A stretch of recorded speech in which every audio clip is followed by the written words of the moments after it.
All right, Kelly, let's take a look at your paper. MLA format first. It goes your name, then the page number, not the other way around. Uh, Everything here looks good. Revelation 3:11, which I'm sure fits well with this. But could we use like a phrase from Revelations 3:11 that would be better than just that? I think that would make it more effective. All right, so you start off with a question, which I don't think is the strongest question in the world.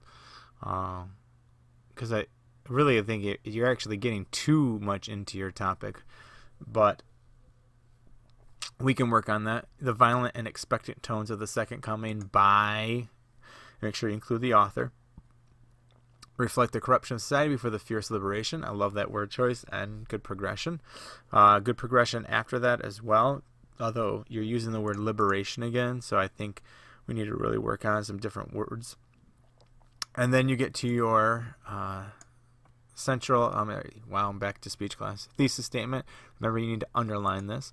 But he uses these things to describe the striking revelation that occurs after the demoralization of society. Okay, that's factual. What is the message he's sending about that striking revelation? What is his striking revelation? And what is the greater implication of that? That's where you want to go with that. So you still need some work on that statement. All right, one thing I'm noticing, Kelly, is that you actually have pretty good grasp of word choice, and it's not just throwing big words in to throw big words in. It actually makes sense with the concept of the writing, which is actually a pretty good skill to have nailed down. So kudos to you for that. So get to your topic sentence. Remember, I just talked about repeating, certain words, revelation, revelation. So just be conscientious of that as you rewrite. That you need to switch it up a little bit. So this is a good progression by turning, how it's becoming corrupted. So that's more of a show sentence. Amin, it reveals the concept this degradation is monotonous, and the promised land will not be discovered. I bet you could add one more sentence onto there that's even deeper analysis of this topic. And so think about adding another sentence onto there. Then the author repeats surely at the beginning of the second stanza, to transition to a reassured disposition. I like that concept, that a certain prospect would be restored. I think you need to be more specific right here. I think you're trying to be too flowery at this point. Just get to the point, because otherwise when you get to the AP test, if you use word phrases like this, the readers are going to think that you're just trying to throw vagueness in because you're not sure what to write about. So just be concrete with what you're going to say. The author uses diction along with repetition to assist in the overall transition of the poem. This needs to be more specific as a transitional statement. So really this one here, you definitely need another sentence of some kind of analysis. You're not really getting to the heart of this piece and why it's important. So look at that again. All right, somebody went to the thesaurus here. Halcyon mood. I love that word. That's definitely not a typical word, so awesome for you. Hopefully you can use words like that on the test. So you talk about the difference in tone. Hopefully we can go back to that a little bit more. So you talk about the blood dimmed, tide, and drowned. So that diction is important. Although blood dimmed really is your word choice. Like the tide, this is more like an image than a diction thing. So maybe blood, dimmed would be what you'd focus on, and drowned. All right, so you do have some good thoughts in here, Kelly. I really think that we need to expand again. That's going to be a theme for you here, to expand on some of these thoughts. I think you can take them a step further. You do get to the different tone with revelation and stony sleep. Although stony I don't think of as more peaceful. Or a better time, I guess you could say. It puts them at ease by using a softened, more amicable tone. I think you could even find some better words for that amicable tone.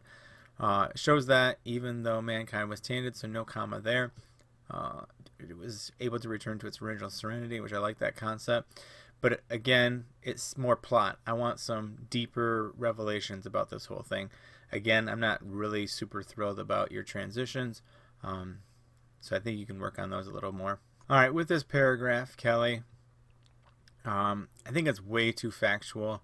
You're not really saying too much other than, in the first stanza, it's terrible. In the second stanza, the second coming happens and it's, more tranquil.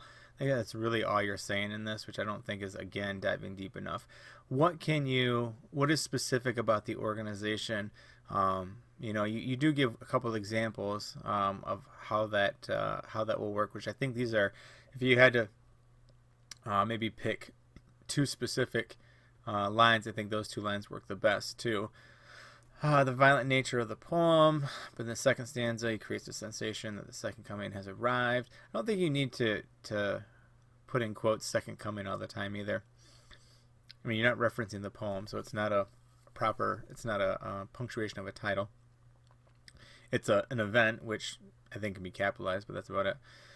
And again, it also creates the ability to contrast the horrific nature and the tranquility that it brought. But maybe the contrast is important. What is the contrast, and why is that contrast important? And that's what you would want to focus on. So go back again. You have to underline your thesis statement.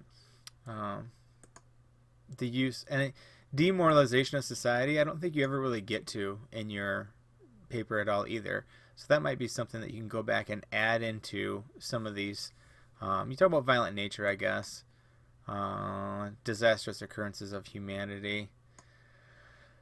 I don't know. I guess you do touch on it. I guess it can be stronger though.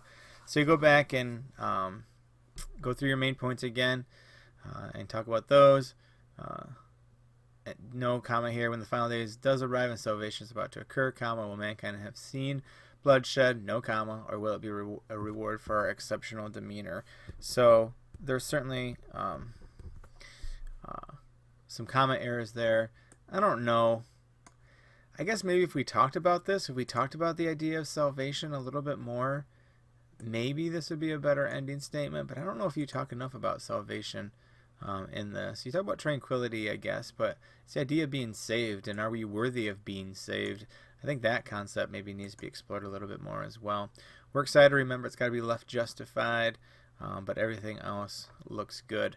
So just a few tweaks here and there, adding a little bit more analysis, doing some easy fixes like underlining things and better transitions, which you should know better by now about that. So looking forward to a second draft.